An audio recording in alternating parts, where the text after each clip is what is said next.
Misir Wat is an Ethiopian spiced red lentil dish. The measurements for this recipe will be in the description box below. The ingredients you need for this recipe are red lentils, onions, niter kibbe, tomatoes, tomato paste, beurre, chicken broth, garlic and ginger, and salt. First, start by rinsing your lentils. Next, prepare all your ingredients. Chop your onions, peel and mince your ginger, peel and mince your garlic, and finally chop your tomatoes. Heat up your niter kibbe in a saucepan. Add the onions and cook over medium heat for 8 to 10 minutes or until golden brown. Next, add in your garlic and ginger. Add in the tomatoes. Add the tomato paste and the salt.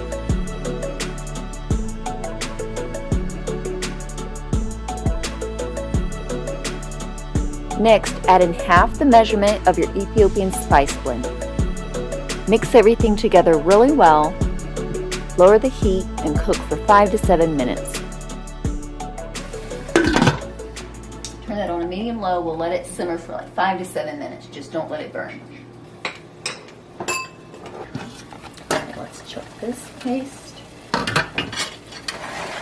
Oh, we're going to so it's fine.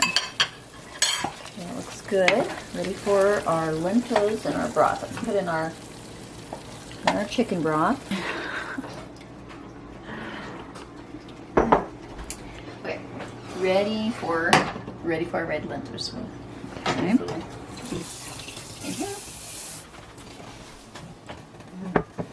Smells so good.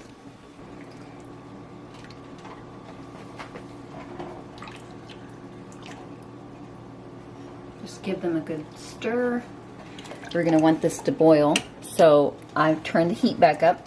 We're going to let it boil, and then we'll reduce heat. Okay, the lentils are looking good. We're just going to go ahead and give these a good stir. And put the lid back on and reduce the heat. We're going to let these simmer for 40 minutes. We let this simmer for 45 minutes. The lentils are cooked. We're going to add an extra beurre for flavor. We're going to add in some more spice butter. Hang on. That gives it extra flavor. Okay. Okay, our red lentils are cooked, the Misir Wat.